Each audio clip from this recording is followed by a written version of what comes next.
Administration will convene the first ever White House Summer on Extreme Heat, bringing together state, local, tribal, and territorial leaders and international partners who are protecting communities and workers from extreme weather every single solitary day.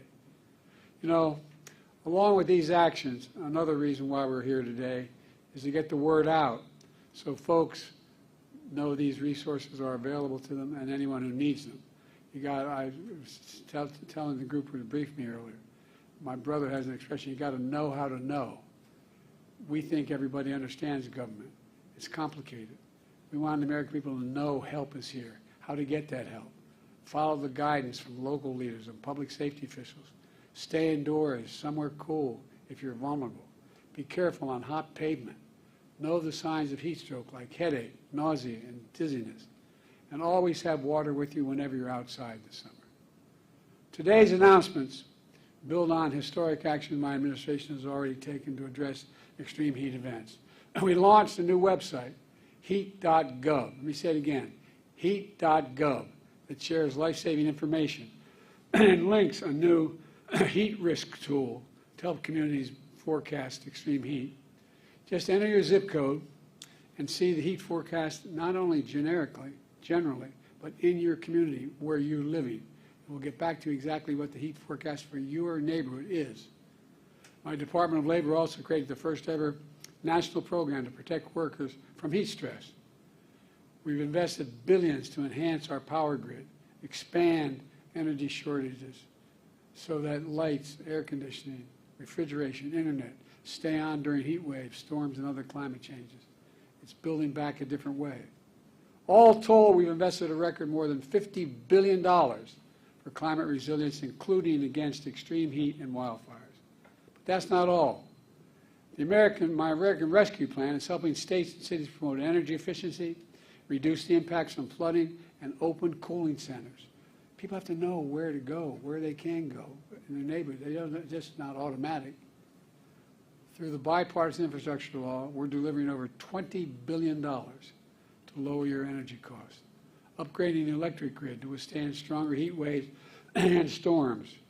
And my Inflation Reduction Act, the most significant climate investment ever in the history of the world, anywhere in the world, has already created 300,000 new jobs, building clean energy we need to cut our emissions and to lead the world. Unfortunately, my predecessor and the MAGA Republicans in Congress are trying to undo all this progress. They still deny climate change even exists.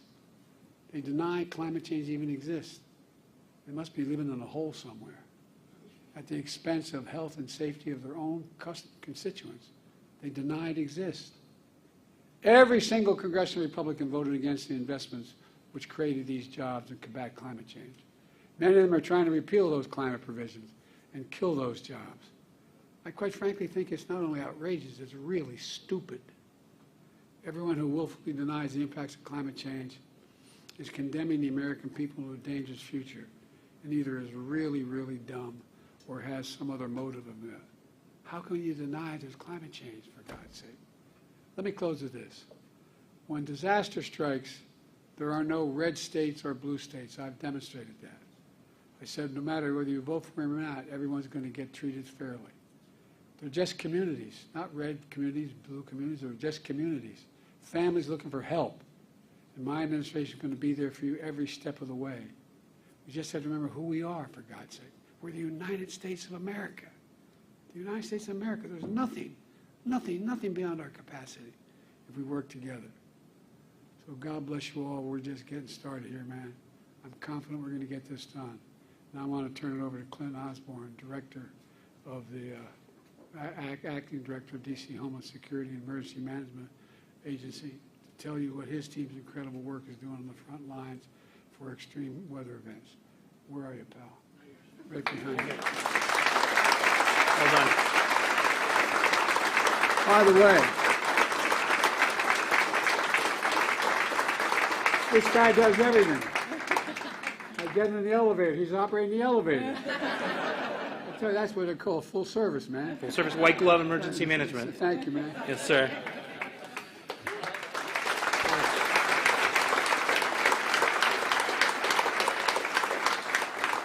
Thank you, Mr. President. Good morning. I'm Clint Osborne, Acting Director of the District of Columbia's Homeland Security and Emergency Management Agency. I'm honored to welcome you, Mr. President, and members of your administration, as well as Mayor Bowser and members of her administration, to the District's Emergency Operations Center, or EOC. Here at HCEMA, we have more than 120 staff members who work every day to ensure the health and safety of our district residents, businesses, and visitors. You'll also see around us partners, hundreds of partners that we have at the state and local and federal level who come to this center to make sure everything works during emergencies. During an emergency or disaster, our team also works to disseminate timely life safety information to help residents make informed decisions for themselves and their families. And I think you've given us new guidance to make it clear, crisp, and to meet people where they are. We've activated, as Mayor Bowser said, our EOC more than 25 times in the last 2 years for emergencies ranging from heat waves and hurricanes to hazardous air quality incidents because of wildfires. Without the support of dozens of district and federal partners, we wouldn't be able to accomplish our mission and serve our community. I'd like to take this opportunity, Mr. President, to introduce you to just a few of the folks who make up the district EOC team.